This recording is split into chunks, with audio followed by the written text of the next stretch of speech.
Dios les bendiga a todos, hermanos. Veo que está llena la casa ahora. Tenemos casa llena. Damos gracias a Dios porque Él es bueno, porque nos tiene a cada uno de nosotros acá, por la misericordia que Él derrama sobre nuestras vidas cada día. Ahora es día de Santa Cena, es día de conmemorar el sacrificio que Cristo hizo por nosotros. Yo estaba meditando y digo yo, Cristo murió en la cruz por nosotros. Y Juan lo presentó cuando se encontró con Jesús junto al río Jordán como el Cordero que quita el pecado del mundo. Ahora la pregunta mía es, ¿qué mundo? ¿Quién es el mundo? Porque quitar, ¿usted sabe qué es quitar? Incluso la palabra quitar es fuerte. ¿Usted sabe qué es quitar? Es agarrárselo yo a usted y raérselo de donde usted lo tenga, independientemente de lo que usted quiera o de lo que usted pueda. Eso es quitar. Porque una cosa es pedir. Pedir es otra forma de quitar. Pero pedir es una forma de quitar voluntaria. Quitar es una forma de arrebatar. Y la Biblia usa el término de el Cordero de Dios que quita el pecado del mundo. Ahí tengo dos términos yo que necesitan aclaración. Una es quitar y la otra es el pecado del mundo.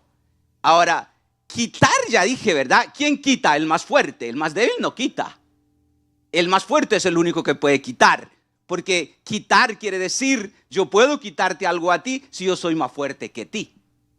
Ahora, cuando dice que quita el pecado del mundo, ahora el pecado del mundo, Él lo quita y Él tiene el poder para quitarlo. Pero la situación que hay es que el sacrificio de Cristo no tiene ninguna limitación para quitar el pecado de cualquier persona. Indiscutiblemente, independientemente de cuán profundo esa persona haya caído en el pecado o cuán profundo sea el hoyo de maldad donde esta persona esté, Él tiene el poder para sacarlo, para perdonarlo, para quitarle el pecado, que no tiene nada que ver con la voluntad de la persona a la hora de perdonarle el pecado. Pero la situación que yo tengo es, entonces, ¿cómo es que funciona? ¿Cómo es que funciona? Entonces, como ya está de pie, busque conmigo en Salmo 51, 3. Salmo 51, 3. Esta es la Reina Valera, listo. ¿Cómo dice Salmo 51, 3? Porque yo reconozco mis rebeliones y mi pecado está siempre delante de ti. Porque yo reconozco mis rebeliones y mi pecado está siempre delante de mí. Ya oramos, puede sentarse. Entonces, ¿por qué yo me introduje hablando del sacrificio de Cristo, el poder que tiene para quitar el pecado y el pecado de quién? Entonces, Cristo vino a morir por el mundo entero. Imagínese usted un momento de que Cristo Jesús tenía la capacidad, el poder, la intención, el deseo, la unción para tomar al mundo entero y volverlo a poner donde lo puso cuando el mundo entero eran dos personas. ¿Usted cree que Dios es capaz o Cristo era capaz de volver a ser al hombre, aunque fueran millones ya en este tiempo que Él murió, o miles en el tiempo, cientos de miles en el tiempo que Él murió, volverlo a volver al hombre al estado donde había quedado o donde Dios lo había creado? Dios era capaz. Ahora la pregunta mía es, entonces, ¿por qué el sacrificio de Cristo Jesús por nosotros, que lo hizo de iniciativa personal? Incluso ya Israel se daba por olvidado por Dios 300 años sin que Dios hablara. ¿Usted se imagina cuánto tiempo es para ser humano 300 años? Cuando pasen 300 años de este año, la gente, si Dios así lo permite o lo quiere, es que esté sentado aquí. Ni idea va a tener quién fue Bertín López. Pero Dios se acordó, llegado el cumplimiento de los tiempos, se acordó de la promesa que había hecho y mandó a Cristo. Ahora, el sacrificio que Él hizo es completo, era necesario, era poderoso, pero ¿por qué unos se arrepienten, unos reciben salvación y otros no? Ahí pues hay más debate que otra cosa, pero yo lo que quiero hablar es del arrepentimiento. El arrepentimiento es el único que nos llevará a que el sacrificio de Cristo sea efectivo en nuestras vidas. Que la obra que Cristo hizo en la cruz del Calvario haga lo que Cristo Jesús quería que hiciera en nuestras vidas. Ahora, ¿qué es arrepentimiento? El versículo dice: porque yo reconozco mis rebeliones y mi pecado está siempre delante de mí. Entonces, ¿qué es arrepentimiento? Ahora yo le pregunto a usted, ¿habrá una persona que cuando hace el mal no se arrepiente de haberlo hecho? No hay nadie. Todo mundo se arrepiente. Todo mundo lamenta el haber hecho un mal. Hasta el más malvado lamenta haber hecho el mal, aunque sea en el momento de la muerte. Ahora, si todos lamentan hacer el mal, entonces ¿qué es arrepentimiento del que la Biblia habla? Porque todo mundo se arrepiente de haber hecho mal. Pero el único arrepentimiento, de acuerdo a la Biblia, que esto es lo que quiero que entendamos, hay tres cosas de las que yo quiero hablar, es que el arrepentimiento, de acuerdo a la Biblia, no solamente es reconocer nuestro pecado, es venir a Cristo Jesús. Es dejar que Cristo obre en nosotros. El verdadero arrepentimiento no es el que se arrepiente de haber hecho pecado, sino el que viene a pedir perdón. Entonces este versículo dice, porque, ¿cómo dice? Porque yo reconozco mi rebelión y mi pecado está siempre delante de mí. Entonces lo primero para que Dios haga en nosotros, o para que el arrepentimiento nuestro produzca lo que Dios quiere en nosotros, debemos de empezar por reconocer la falta que tenemos. Ahora yo le pregunto a usted, cuando nosotros no tenemos a Cristo, tenemos todo nuestro pecado, ¿verdad? Y cuando venimos a Cristo y Él nos perdona, ¿qué es lo que tenemos después? Tenemos el perdón de Cristo. Ahora la pregunta es, ¿pecamos aún? Imaginé que de acuerdo a la Biblia pecamos más que los otros. ¿Sabe por qué? Porque nosotros conocemos más bien lo que es pecado y sabemos exactamente lo que no debemos de hacer. En cambio, los del mundo solo es que se arrepienten porque sienten remordimiento por algo natural que Dios ha dejado en ellos. Pero nosotros nos arrepentimos de lo malo que hacemos porque conocemos. Pablo así dijo: yo no conocí el pecado sino hasta que la ley llegó. La ley es la que demuestra cuál es el pecado. ¿Qué es ley? Es la palabra de Dios. Esa es la que nosotros nos enseña lo que es bueno y lo que es malo. Ahora, ¿dónde está la lucha entonces por aquellos que reconocen que hacen el mal, pero no se arrepienten? O sea, no vienen a Cristo Jesús. Entonces el arrepentimiento tiene dos partes, dos propósitos. Uno es el arrepentimiento inicial, cuando aceptamos a Cristo Jesús, nos acepta y nos deja entrar al reino de Dios, nos deja entrar a la voluntad de Dios, nos deja entrar al propósito que Dios tiene para nosotros.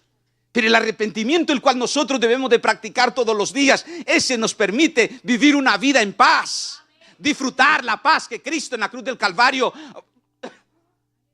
compró por nosotros. El arrepentimiento que usted y yo debemos de practicar todos los días, en cada momento, ese nos permitirá poder caminar tranquilos y en paz. Porque todos pecamos. Todos los días, me atrevería yo a decir. Mire, y le estoy dando bastante tiempo para que a usted le tome 24 horas para cometer una falta, para mirar mal a alguien, para pensar mal de alguien, para responder como usted después piensa que no hubiese respondido. No, quizás más seguido, ¿no? Ahora, ¿qué cree usted que es lo que a nosotros nos permite? Porque yo le voy a decir una cosa. Hay dos clases de creyentes. El creyente que comete el pecado y nunca vive como que Dios lo puede perdonar. El creyente que comete la falta y viene a Dios y le dice: Señor, yo sé que te he fallado. Tú sabes, el pecado que yo cometí está siempre delante de mí. Y usted le da eso al Señor y le pide perdón y usted vive perdonado. No viva juzgándose. Cristo Jesús no quiere que nosotros vivamos pensando en el pecado que Él ya nos perdonó. Entonces lo primero que debemos de hacer para recibir el perdón de Dios para nuestro arrepentimiento es que debe de empezar reconociendo nuestro pecado. Sentémonos, parémonos, acostémonos y meditemos delante de Dios. Nosotros tenemos la gracia de Cristo. Faltas cometemos. Ahora, el que comete su falta y arrogantemente sigue viviendo en su pecado, ese no ha alcanzado misericordia. Ese no ha encontrado la gracia de Dios. Porque es necesario que nosotros vivamos creyendo y sabiendo que en esta tierra nunca seremos perfectos. Siempre necesitaremos el perdón de Dios y de los demás, y siempre será necesario arrepentirnos todo el tiempo. Pero sabiendo que estamos en Cristo Jesús. De allí viene donde hay hombres y hay mujeres que pueden caminar con Dios 50, 60 años y poder levantar su mano y decir: yo doy gracias a Dios porque nunca el Señor me ha dejado caer.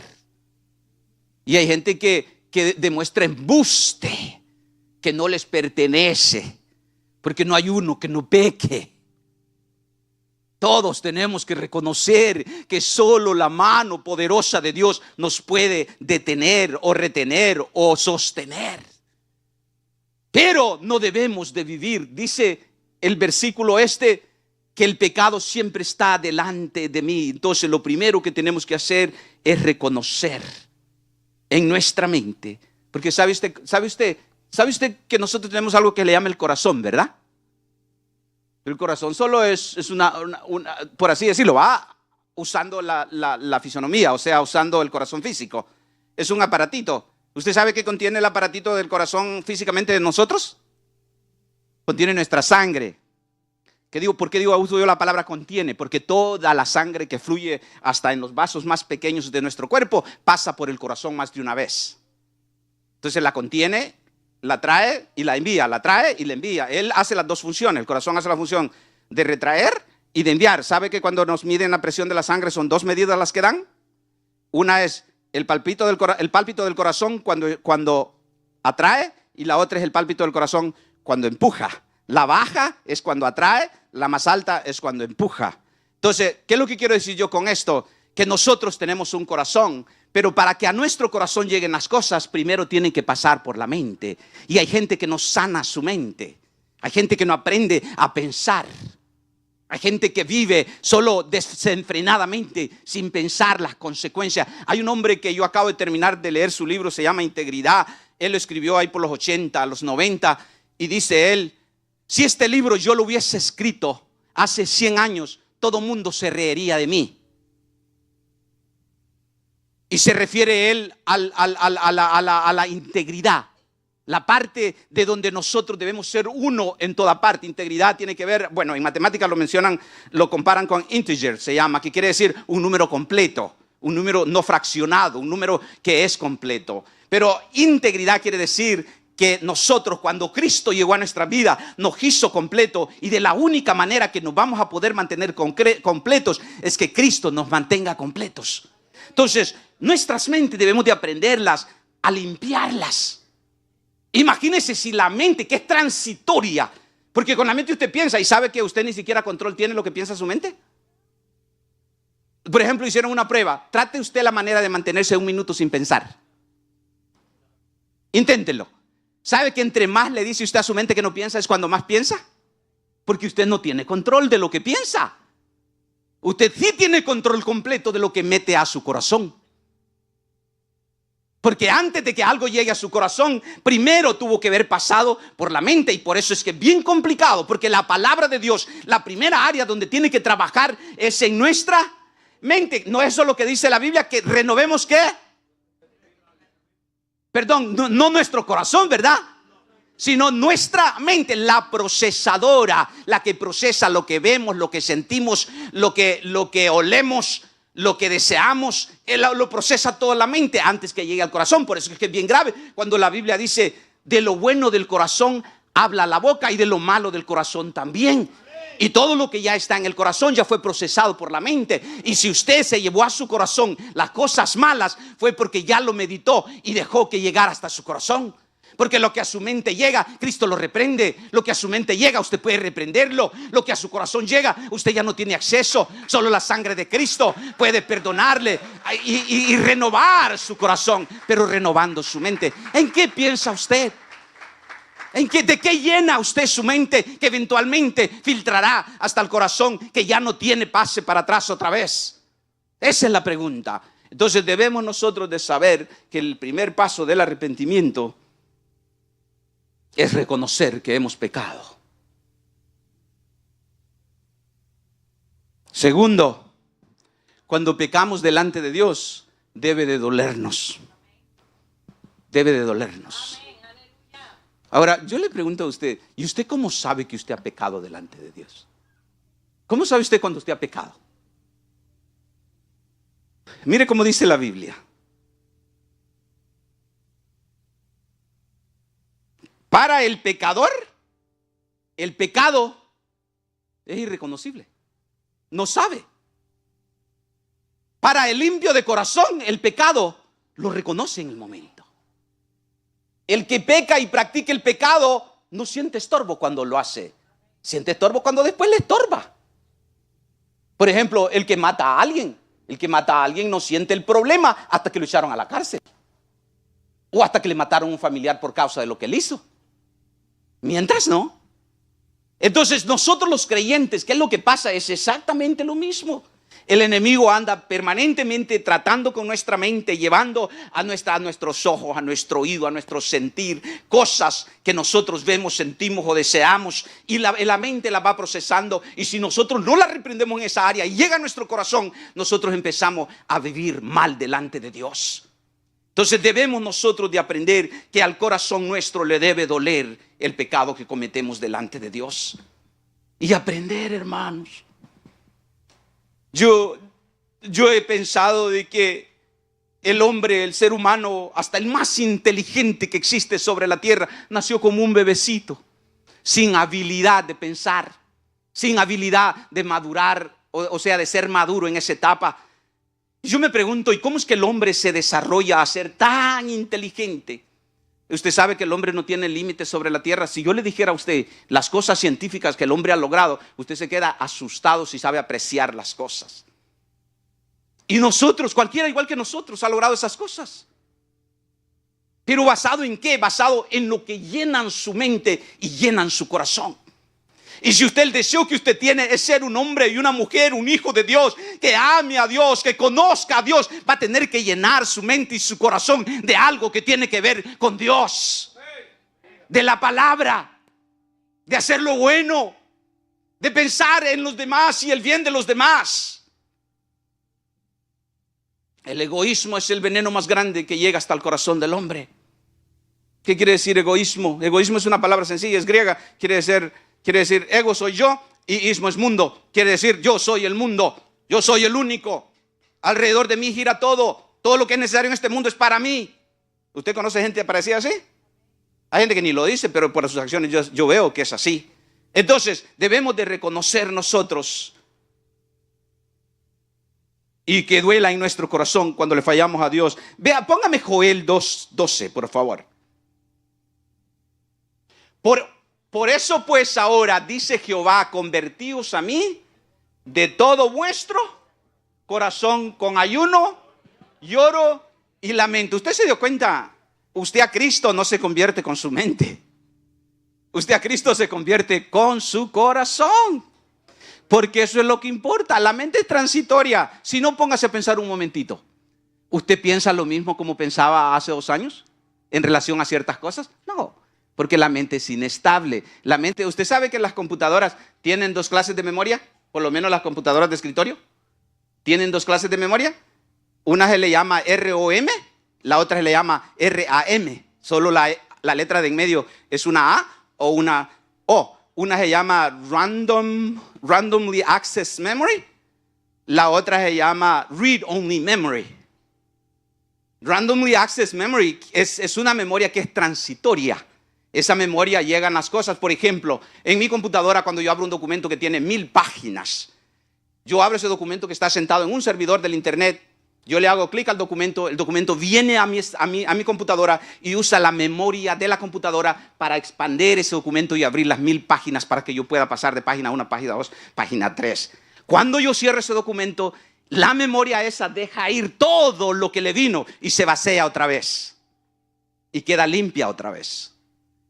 Pero si yo esa memoria, ese documento de 1000 páginas, decido que yo quiero tenerlo permanentemente en la memoria de la computadora, yo le hago File Save As y me lo guarda en la ROM, que es memoria permanente, que ya después solo puedo leerle, pero está usando la capacidad y la memoria de la computadora.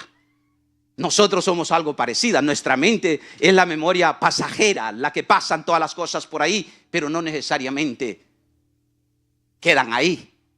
Pero lo que pasa por ahí se decide que es algo que debemos guardar, eso llega a nuestro corazón. Ahora la pregunta mía para nosotros es, ¿qué son esas cosas que cuando llegan a nuestra mente las acariciamos, las guardamos y las guardamos permanentemente ya en nuestro corazón? Por ejemplo, el odio. Por ejemplo, el rencor. Por ejemplo, la envidia. Una persona que anda pensando en que alguien hizo daño y que tiene que pagar por ello, con 2 días que piense ya quiere decir que lo metió a su corazón. Imagínese usted que, como la Biblia dice, que cuando usted tiene un enemigo, usted está atado con cadenas inquebrantables con esa persona. ¿Usted quiere andar atado con su enemigo? Hasta que Cristo rompe esa cadena, puede usted olvidarse de su enemigo. Pero si no, Proverbio dice que usted siempre se acuerda de la maldad que alguien le hizo cuando lo ve. ¿Por qué? Porque tienen una atadura que siempre los conecta y es lo malo que han tenido entre los dos. Entonces nosotros debemos de aprender a que nos duela en nuestro corazón. Y dice entonces que debemos de convertirnos con todo nuestro corazón. Ayuno y lloro y lamento son dolencias que o símbolo o señal de que nos duele algo. Y es sacrificio. Usted se imagina, ayuno por ejemplo. ¿Cuál es el objetivo del ayuno? El objetivo físico del ayuno es someter el cuerpo físico a una dolencia, que es no darle de comer cuando tiene hambre, con un objetivo espiritual, ¿no? Que es hacer que baje el hombre carnal para que sube el espiritual. Ahora el llanto. ¿Usted sabe qué es el llanto? ¿Qué es llorar? Llorar quiere decir que algo le incomoda, que algo no está bien. Un bebé, por ejemplo, la única herramienta que tiene para decirle a sus padres que algo no anda bien es el llanto. Es el único. Ahora yo le pregunto, aunque no sepa hablar el bebé, cuando algo le causa alegría, ¿llora? Pero es la única manera que tiene de comunicar, es llorar, ¿verdad? Entonces, pero el dolor se expresa por el llanto, la alegría no se expresa por medio del llanto. La alegría se expresa por la actitud hacia las demás personas. El gozo se expresa hacia cómo usted trata a los demás. Si usted trata a los demás duro, es porque usted no anda bien, anda dolor dentro de usted. Entonces el hombre, la Biblia dice que debemos de convertirnos a Dios sometiendo nuestro cuerpo físico, incluyendo nuestra mente, a su voluntad y llorando delante de Él por nuestra falta. Y es un lloro que debe ser permanente hasta que aceptamos nosotros el perdón de Cristo. Porque acuérdense que el dolor en nosotros no depende de que Cristo nos perdone o no. El dolor en nosotros por la falta delante de Dios depende de que nosotros o cuando nosotros o como nosotros aceptamos el perdón que Él nos da. Usted llorará toda su vida por una falta delante de Dios si usted todavía no ha aceptado el perdón de Dios. Pero en el momento que usted acepta el perdón de Dios, usted puede trabajar, pero debe de trabajar para demostrar que es el siguiente punto. Cuando nosotros nos arrepentimos verdaderamente, abandonamos el pecado. Ya no seguimos ese camino, ya no seguimos esa actitud. Póngame Lucas 15, 18, por favor, y está hablando del hijo pródigo, de nosotros. Imagínese usted el ser humano al analizarlo desde el punto de vista del hijo pródigo, de la experiencia del hijo pródigo. ¿No es exactamente lo que sucedió con nosotros? ¿No teníamos todos nosotros en el huerto del Edén cuando Dios nos creó? Todo lo teníamos, pero decidimos nosotros que era mejor saber el bien y el mal. Y decidimos vivir la vida a nuestra manera. De allí, ¿eso cómo fue corregido? Eso fue corregido llegando Cristo a la tierra, viviendo y muriendo por nuestros pecados. De ahí nosotros volvemos otra vez a reconocer delante de Dios y a decirle: yo reconozco que he pecado delante de Dios y delante de ti. ¿Cómo dijo el hijo pródigo? Me levantaré e iré a mi padre y le diré: Padre, he pecado contra el cielo y contra ti. ¿Usted sabe que ese es un signo de arrepentimiento? Óigame, este muchacho, ¿verdad? Como cualquiera de nosotros, el ser humano normalmente, el que no aprende a vivir la vida, recibe el bien creyendo que se lo merece. Recibe lo bueno creyendo que es de él. Recibe la gracia de Dios creyendo de que pues era para mí, no podía ser otra cosa. Este muchacho fue donde su papá le dio lo bueno, y mientras él tenía la mitad de su herencia, se fue y hizo lo que le dio la gana con sus amistades, con su vida, arruinó sus relaciones. Por último, él se quedó sin nada, y cuando se quedó sin nada y se dio vuelta para pedirle a los amigos que él había sostenido o había dado sus gustos por mucho tiempo, se dio cuenta que no habían amigos, los amigos llegaron hasta donde llegó el dinero. Entonces, cuando él se encontró en esa, dijo: ahora yo algo tengo que hacer para sobrevivir, porque lo que me toca es morir de hambre si ya no tengo con qué comprar comida. Entonces dice que llegó a tal grado que él buscó que le dieran empleo, y cuando buscó empleo no encontró en ningún lado sino un lugar que era para los israelitas no aceptable. Entonces, pero tanta era la necesidad que él tuvo que aceptar ese trabajo. Pero cuando él cayó en ese hoyo tan profundo, él se dio cuenta y dijo: ¿yo qué hago aquí? Es lo que nosotros tenemos que hacer todos los días. ¿Yo qué hago aquí? Hermano, analice usted su día a día. ¿Qué fue lo que pasó conmigo el día de ayer? ¿Qué hizo Dios? ¿Qué hice yo? ¿Qué es lo que pasó? Y este joven, cuando analizó su vida, dijo: yo la verdad que pequé contra el cielo, o sea, contra Dios, y pequé contra mi padre. Y yo aquí donde estoy, yo voy a morir. Mi única salida es reconocerlo y ir a mi padre otra vez. Y aquí es donde la gracia y la misericordia de Dios. Imagínese usted que este hombre ni idea tenía, ¿verdad? La actitud de su papá.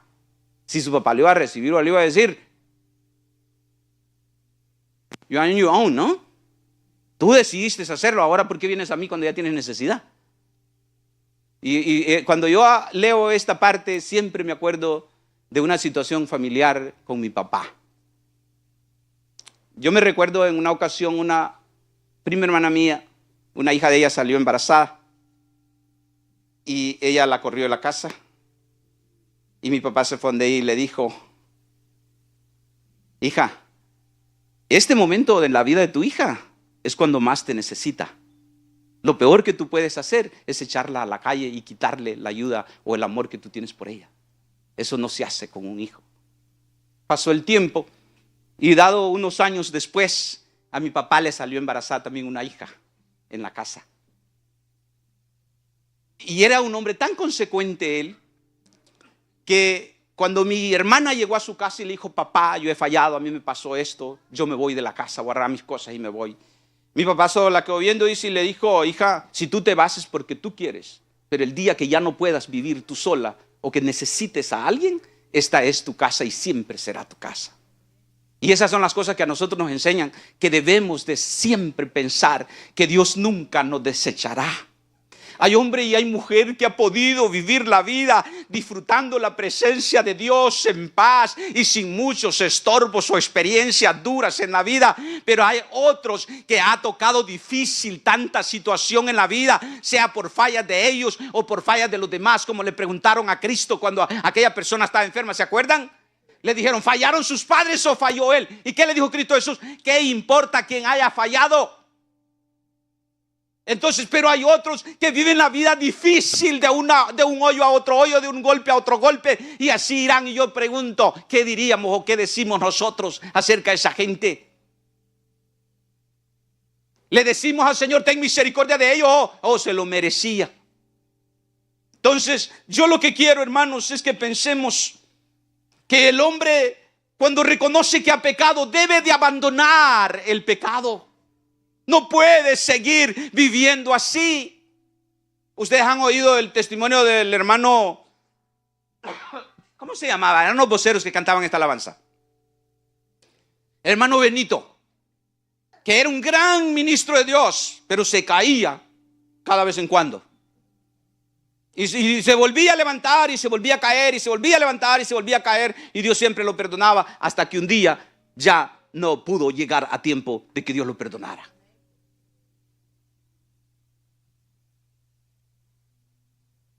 O sea, hay una cosa bien sencilla aquí de hacer y hay una cosa bien sencilla de no hacer. Sencillo es: yo siempre fallo, así será hasta que me muera o hasta que Cristo venga, y Cristo a mí me ama y me perdona. O la otra es: yo no tengo perdón y no tengo arreglo y voy a morir así. ¿Cuál es lo que escoges tú ahora?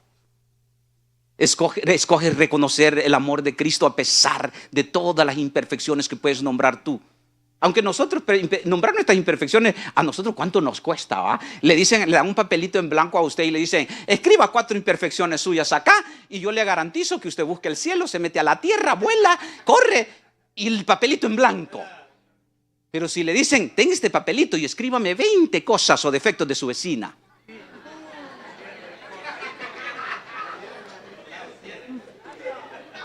Usted, no, sea analista. ¿Acaba de oír la reacción suya? ¿Se fijó que cuando le hablé de nosotros se quedó calladito? Y cuando le hablé de los otros todos se pusieron a reír y a comentar y a todo eso. ¿Usted se dio cuenta? Esa es la mente humana. Es bien traicionera. Por eso es que la Biblia dice: ¿cómo haces tú para ver los defectos pequeños en los demás teniéndote una viga en tu ojo? Hipócrita, no la ves, te la imaginas. Porque la viga que andas en tu ojo es mentira que te deja ver. Tú piensas que esa persona anda en pecado solo porque no sos vos. Ese dichito ahí, hermano, ese dichito donde dice: hipócrita, si tú tienes una viga, él tiene una paja, él tiene una basurita, ¿cómo puedes ver la basura en el ojo de tu hermano con una viga tú en el tuyo? Eso es profundo, hermanos. Eso quiere decir exactamente eso, que usted lo que piensa de los demás es que lo piensa, se lo imagina, y eso es pecado. Eso es pecado, imaginarse las cosas de los demás. Eso es pecado, hermano. Ahora, lo que no es pecado es imaginarse lo mejor de los demás. Y usted sabe que usted hace pecar a los demás cuando usted se imagina lo mejor de los demás y los demás no son lo mejor que usted se imagina que son. ¿Me entendió lo que le acabo de decir? Usted hace que la persona se arrepienta cuando usted piensa bien de ellos, siendo que ellos no son bien. Pero cuando usted piensa mal de ellos, usted lo que está haciendo es dándole pasada a ellos y diciéndole: pues si de todos modos ya reconocen que soy malo, ya no hay nada que hacer. ¿No es eso lo que dice la Biblia? ¿Cómo dice la Biblia acerca del que te hace mal a ti? Dice la Biblia que cuando tú le haces bien al que te hace mal a ti, mientras le haces el bien, dice, pone llamas de fuego sobre la cabeza de ellos, haciéndoles bien a los que te hacen mal. De eso era lo que yo estaba hablando hace ratito cuando le dije el trabalengua. Entonces, debemos de abandonar nuestro pecado. Lucas 15:18, ese versículo, dice que él se levantó, decidió ir al Padre, decidió pedirle perdón, decidió aceptar lo que le diera. Usted se imagina los grandes santos, ¿verdad? Aquellos que dicen: yo soy justo, yo no me merezco, pero no es porque no me lo merezco, sino porque yo no necesito. Imagínate, este hombre hubiera llegado donde el papá le hubiera dicho: saquen el anillo, saquen el animalito gordo, y él le hubiera dicho: Padre, yo vine a ti porque me sentía mal, pero no necesitas hacer eso, ni voy a aceptar que hagas eso por mí. ¿Usted cree que no hay gente de esa? Con Dios hay mucha gente de esa que se comporta así con Dios. Yo reconozco que existe un Dios. Yo reconozco que Cristo murió por el pecador, pero yo a Él no lo necesito. Hay gente que no lo dice, pero lo hace, que es peor. Hay gente que no anda gritando y dice: yo no necesito a Cristo, pero vive como que no lo necesitara. ¿Y sabe qué es peor, decirlo o hacerlo? ¿Se acuerdan los 2 hijos otra vez? Hijo, mañana voy a ir a trabajar, ¿me quieres ayudar? Y le dijo uno: no, padre, estoy bien ocupado y no puedo ir. Y se fue del otro, le dije: mañana tengo que trabajar, ¿me puedes ir a ayudar? Sí, padre, ahí voy a estar. ¿Cuál cree usted que llegó? ¿Por qué cree que llegó el que le dijo que no? Porque se arrepintió de haberle dicho que no. Esa debe ser nuestra actitud. Amar a Dios y agradarlo, no porque somos capaces como humanos de hacer lo bueno delante de Dios, sino porque somos capaces de reflexionar que el amor que Dios ha derramado sobre nosotros es más grande que todas nuestras inhabilidades para hacer el bien.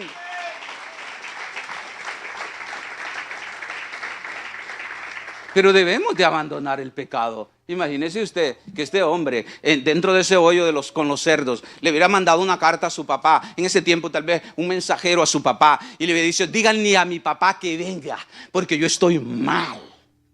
Oigan, pónganle atención a lo que le estoy diciendo. Yo estoy mal. Y su papá, de buen corazón y buen padre, agarra su maletita con sus tortillas y su quesito y sale para donde su hijo, ¿no? Y llegan del hijo y el hijo le dice: papá, yo tengo mucha necesidad. Y el papá le dice: hijo, yo te quiero, yo te amo, yo siempre te estaba esperando. ¿Ve algo diferente usted ahí? Sí, hay algo diferente. La actitud de este hijo fue que se levantó, reconoció y se salió de donde estaba y se fue donde estaba el padre para allá a pedirle perdón. ¿Se dio cuenta? Pero hay gente que quiere que Dios lo siga perdonando en el hoyo donde está metido. Hay gente que quiere que Dios vaya al rescate de él cuando ya no aguanta. Hay gente que quiere a Dios, pero no quiere las cosas que Dios hace por él, pero no al Dios que hace las cosas por él o por ella. Nosotros debemos de aprender que debemos de abandonar nuestra vida pecadora. Y cuando digo abandonar es bien peligroso, por favor. Hay quien que cree que usted y yo somos capaces de abandonar la vida y los pensamientos de pecado permanentemente. Eso es imposible tampoco, también. O sea que usted abandona, cuando dice abandonar el pecado, quiere decir el pecado que cometió. Y va a tener que abandonar lo que cometa después. Abandonar siempre el pecado cuando lo falte, cuando lo cometa. Yo estoy hablando aquí no de permisismo, estoy hablando de realidad. No es que yo diga, hermano, se le permite a usted pecar porque Dios lo perdonará. No, debe de abandonar el pecado y debe de huir. Es lo que vamos a hablar después, que ya me estoy metiendo. ¿Qué es lo que quiero decir yo con esto? Porque hay gente que cristianos así viven, creyendo que Dios les perdona, pero no salen de ahí. Viven en la misma actitud. Y yo le voy a decir otra cosa. Hay cosas que usted no va a poder dejar en la vida, al menos que usted busque a alguien que le ayude a dejarlo. Así que si usted está metido en un hoyo donde usted se ve cayendo y cayendo y recayendo y recayendo, busque a alguien que camine con usted. Alguien que no lo vaya a juzgar por lo que usted diga. Porque nosotros los hispanos, nosotros los latinoamericanos, le tenemos pánico decirle nuestras faltas a un amigo. Porque la reacción común entre nosotros es de juicio en contra del que comete una falta. Juzgamos a los demás. Y por eso es que usted primero hágase amigo de alguien y después dígale sus problemas. Porque un amigo no abandona. Un amigo no juzga. Dice la Biblia que un amigo es como un hermano en la hora de la necesidad. Pero hágase de un amigo. Yo me atrevería a decir que aquí hay gente que no tiene amigos en la iglesia. Y si yo le digo, hermano, levante su mano si usted no tiene una persona en la que usted pueda confiar. Que usted sepa que va a ir y le va a decir: mira, yo la verdad fallé. Y no le van a decir: ya sabía que ibas a fallar. Sino que le van a decir: dime, ¿cómo te puedo ayudar? ¿Cómo te puedo apoyar? Es difícil, hermano. Yo le voy a decir otra cosa. Nosotros juzgamos a los demás porque no tienen atención con los que tienen esos problemas. Yo le voy a decir una cosa: nadie le va a ayudar en sus problemas sino el que está cerca de usted. Asegúrese que usted está cerca de alguien. Es bien común eso. Mire, yo le digo a usted, en esta iglesia solamente, ¿cuántos años tengo yo de estar acá? Más de 30 años. Yo he visto gente venir, yo he visto gente ir, yo he visto gente crecer, yo he visto gente caer, yo he visto gente que viene y que sale. ¿Qué es lo que yo he aprendido? Lo que yo he aprendido es que cuando tú vienes, el tiempo que tú pases en esta iglesia, el grado con el que ames a Dios, el grado con el que sirvas a Dios, dependerá de quién tú te acerques cuando llegas al Señor. De quién se convertirá en tu mentor o en tu amigo en el camino. Y una vez, yo me acuerdo intencionalmente, que Dios me perdone, llegó alguien nuevo y se acercó a alguien. Y yo le digo a mi esposa: acabo de notar una cosa y la voy a dejar ir porque quiero probar algo. Le digo yo: doy 6 meses para que esta persona se comporte como esta persona. Una persona nuevita llegando al evangelio. Y exactamente eso es lo que sucede. Dime con quién andas, dice un dicho. y yo te diré quién eres. Hay otro dicho que dice que el que se acerca a un buen árbol, buena sombra le cobija. Esos son dichos nada más. Pero yo le pregunto, ¿son verdaderos? Analice su vida, analícela. De ahí analice la vida de su vecino y de su amigo y diga, wow. Así va a decir si usted ve eso, porque usted será tal y cual su amigo es. Ahora, más pesado es que así será tal cual su discípulo sea, como usted es. ¿Y sabe a dónde es la conclusión que yo llegué? Y esto lo discutí con un amigo, buen amigo mío de tiempos, también él. Fue esto, mire, que los efectos más grandes en la gente que está alrededor de nosotros es la que nosotros creemos que no damos en contra de ellos. O sea, en otras palabras, usted dice, no, mi vida es privada y no afecta a la vida de los que se acercan a mí. Yo le voy a decir a usted, el efecto más grande en la vida de los demás que están alrededor suyo es el efecto espiritual, y el efecto espiritual no es con palabras, el efecto espiritual no es con abrazo, el efecto espiritual no es con visitar, el efecto espiritual es el que usted hace que se forme de arriba de usted con la vida que usted vive delante de Dios, y eso que Dios hace con usted en su vida con Dios hace que cubra a los que están cerca de usted. Dice que a los que aman a Dios y temen a Dios, la bendición de ellos alcanzará a una, a dos, a tres, a cuarta y hasta quinta generación, sin que usted haga nada más que tener una buena relación con Dios. Ahora, si eso dice la Biblia, ¿qué cree que es cierto? Al contrario, exactamente lo mismo. Sus buenas acciones afectarán positivamente a mucha gente y por mucho tiempo. Sus malas acciones afectarán negativamente a mucha gente y por mucho tiempo. Hay un hombre que escribió un libro que empiezo a leerlo esta semana, se llama Integrity, el libro Integridad, y dice él, dice que una vez en un avión yendo él para Japón, se le acercó un hombre y empezó a platicar con él y empezó a decirle, mira, la integridad es tan necesaria en la vida que si el hombre y la mujer se diera cuenta el daño que le está haciendo a los que están a su alrededor por las cosas que hace o que no hace, el hombre cambiaría de actitud. Y aquel hombre tuvo esa conversación como media hora mientras él andaba empezando a escribir este libro, dice, con ese hombre. De ahí una de las trabajadoras de la aerolínea se le acercó al hombre y le dijo, señor, y le dijo el nombre, usted tiene una llamada por teléfono en la cabina. Entonces el hombre se fue y nunca regresó. Entonces este hombre se quedó y dijo, ¿quién era este? Entonces se quedó él meditando y dijo, ¿qué es lo que acaba de pasar?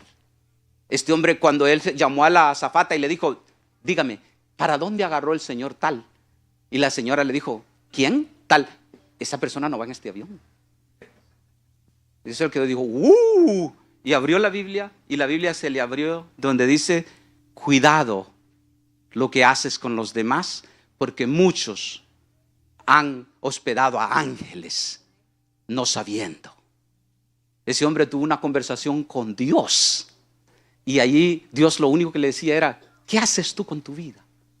¿Qué es lo que estás haciendo con los demás que están a tu alrededor por las acciones que tú haces? ¿Tú crees que lo que tú haces no daña a los demás?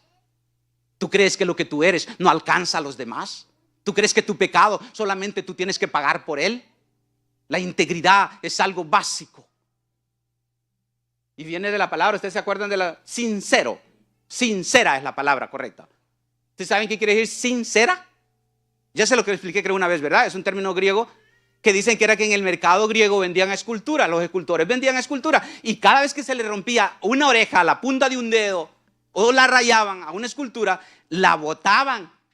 Y un día uno de los comerciantes dijo, un momento, yo estoy botando mi trabajo. Lo que voy a hacer es que cuando se me rompa la oreja de una de las esculturas, yo voy a usar pegamento y se la voy a poner de regreso y voy a decir que esa tiene un precio más barato.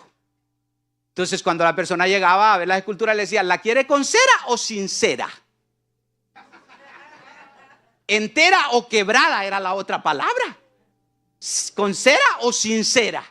Con cera vale menos, sincero vale más. Sincera vale más. ¿Usted cree que en la vida no es así? Vivir sinceramente, hermano, es costoso. Vivir con cera, pegando las cosas, poniendo remaches, poniendo remiendo, donde quiera que ando haciendo hoyo con mis actitudes y con mis cosas. Eso, hermano, eso no cuesta. Eso no cuesta. Se inventa una excusa, ¿no? Usted sabe que no hay una acción que usted tome sin tener una excusa que dar. Usted sabe que dicen que cuando usted no encuentra una excusa para una acción que va a tomar, no la toma. ¿Sabe usted eso? Si no va a poder excusarse delante de su empleador porque usted no va a ir a trabajar, usted se va a trabajar. ¿No es así? ¿Cuántas veces ha pensado usted? Voy a llamar enfermo. Y como es cristiano dice, ay, no, Señor, va a ser que me enferme de verdad por andar mintiendo. ¿Qué cree que acaba de hacer? ¿Qué cree que acaba de hacer? Imagine que hay gente que usa los días de enfermedad como días de vacaciones. Yo no quiero ir a trabajar ahora, voy a llamar enfermo. Hermano, usted no está siendo íntegro. ¿En serio? Y con cositas tan sencillas. Yo le pregunto, como le dijeron en la Biblia a alguien, ¿los días de enfermedad son míos? ¿Son míos? Yo tengo 13 días de enfermedad en mi trabajo, tengo 10 de familia y tengo varios días que no se los voy a decir por no sonar embustero de vacaciones. Ahora, ¿los días de enfermedad son míos? ¿Los 13? ¿Los días para uso para las cosas de la familia son míos? ¿Las vacaciones son mías? Y entonces, ¿cuál es el problema que yo ya me enfermo cuando no estoy enfermo? ¿Cuál es el problema? Si son míos, ¿no? ¿Cuál es el problema? El problema es de integridad. El problema es de usted. El trabajo no, si los días son suyos. Eso no fue lo que le dijeron ¿a quién? Exacto. La casa, cuando la tenía, no era tuya. Cuando la vendiste y agarraste el dinero en tu mano, no era tuyo. No tenías necesidad de mentir. Si te la hubieses quedado, no hubieses pecado. El problema es que viniste a decirle al Espíritu Santo, aquí está el valor de mi casa, cuando ya le había sustraído parte. Y te pusiste de acuerdo con tu mujer para que ella dijera lo mismo. Si te llama fulano de tal, dile esto y esto. Mire, hermano, las cositas chiquitas y sencillitas son las que empiezan a formar el carácter de nosotros. El mentiroso no empieza mintiendo en grande. El mentiroso empieza mintiendo por cositas pequeñitas. Ya cuando se siente empoderado porque todas las mentiritas chiquitas se las creyeron. Ay, Dios. Ábrame en Mateo 3:8, hermano. Por favor, y aquí termino. Hace pues frutos dignos de arrepentimiento. Entonces, el pecado debemos de empezar por erradicarlo de nuestra mente. Debemos de dolernos en nuestro corazón cuando hemos fallado. Debemos de abandonar el pecado y por último debemos de empezar a caminar y hacer las cosas buenas. Aquí quiero retarlo a usted. ¿Cuántos son cristianos de los que están acá? No levantan la mano, pero yo sé que son cristianos muchos de ustedes. Si no levantan la mano es un problema que yo predico otro mensaje acerca de eso. ¿Por qué el creyente cuando le preguntan qué es creyente no levanta la mano? ¿Qué clase de creyente es el que no levanta la mano cuando le dicen que es creyente? Ya se me ocurrió. Pero ahorita lo que yo le quiero hablar es lo siguiente, que por causa suya ya se me olvidó.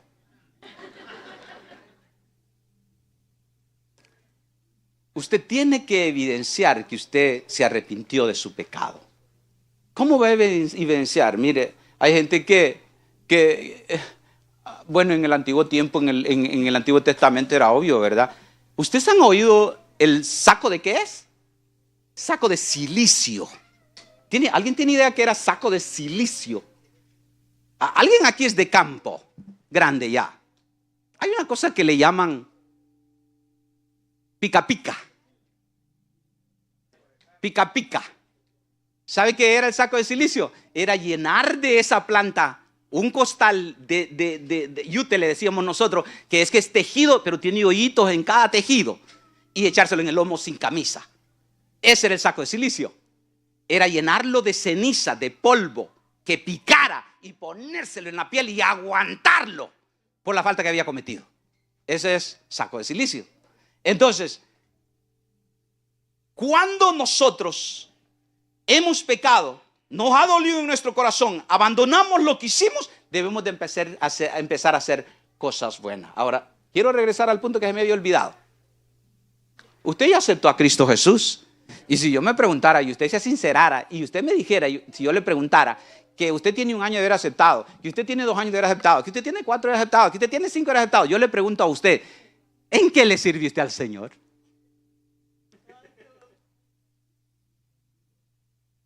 ¿Qué cree usted? ¿Que usted va a poder ser cristiano sin servirle al Señor? ¿Usted cree en eso? Hermano, no, usted puede ser cristiano, tal vez, sin servirle al Señor, pero no un cristiano desarrollado. No un cristiano que va a poder mantenerse alejado del pecado. No un cristiano que va a poder pelear la batalla y ganarla. Va a tener que servir para crecer. Usted sabe cuánto gozo da ver a los demás bendecidos porque usted hizo algo por ellos. Levántese. Usted va a crecer al servir. Yo siempre he dicho en la iglesia que la puerta de servicio o la puerta de entrada a la vida de servicio en la iglesia son los ujieres. Todo el mundo puede ser ujier, pero tiene que tener una buena actitud. ¿Por qué? Porque los ujieres son los que dan la primera impresión. Usted imagina una persona amargada en esa puerta recibiéndome a mí. Y cuando me debe venir le hace. No, es una persona agradable, ¿no? No, agradable. Haced pues frutos dignos de arrepentimiento. Debemos de hacer nosotros las cosas que Dios quiere que hagamos, aun cuando hemos falladole a Dios. ¿Qué das frutos dignos de arrepentimiento? ¿Qué es un arrepentido? Es alguien que ya le perdonaron los pecados, ¿verdad? Ya como perdonado debe de dar frutos. Y los frutos que da un perdonado son frutos que agradan a Dios.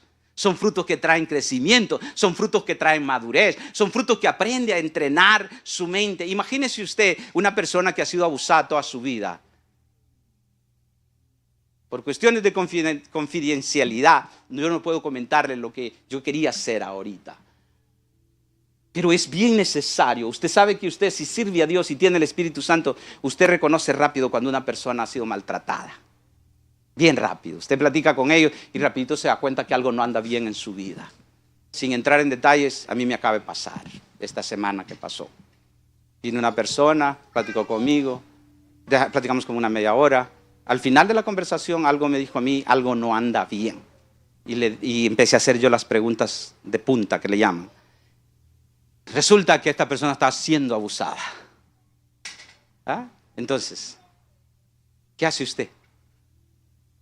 Tiene que dar frutos dignos de arrepentimiento. Nosotros los creyentes, hermanos, estamos en hogares, estamos en matrimonio, estamos en relaciones de hijos con padres. Nuestras relaciones no pueden ser abusivas, ni verbales ni físicas, mucho menos psicológicas. Debemos de ser gente que nos apoyamos los unos a los otros en nuestras relaciones. Y eso va a suceder solo si nosotros somos dignos o damos frutos dignos de arrepentimiento. Dignos de arrepentimiento es un término bien inteligente. Mire, usted da un fruto, pero ese fruto va a tener que ser evaluado. Yo digo que por Dios, pero también por sus líderes. Ese fruto, usted puede dar fruto, todo el mundo da fruto. ¿Usted sabía eso? Que el sembrador salió a sembrar. La otra cosa es que la pregunta no es qué siembras, la pregunta no es si siembras, sino qué siembras. Entonces todos nosotros damos fruto, nada más que hay frutos que no son dignos de una persona que se arrepintió. Usted no puede. Póngase de pie. Entonces los 4 pasos del verdadero arrepentimiento son: debemos de empezar a arrepentirnos en nuestra mente, debe dolernos nuestro corazón por el pecado que hemos cometido, debemos de abandonar el pecado que hemos cometido y debemos de empezar a hacer aquellas cosas que indiquen a Dios y nos indiquen a nosotros que nosotros nos hemos arrepentido y nos hemos apartado del pecado. Yo no sé cuánta gente hay acá que vive en pecado. Yo no sé cuánta gente hay acá que vive practicando las cosas que a Dios no le agrada, sin pedirle perdón a Dios, sin caminar para agradar a Dios. Yo quiero abrir en este momento el espacio para aquellos que no tienen a Cristo en su corazón. ¿Hay uno, hay dos, hay alguien?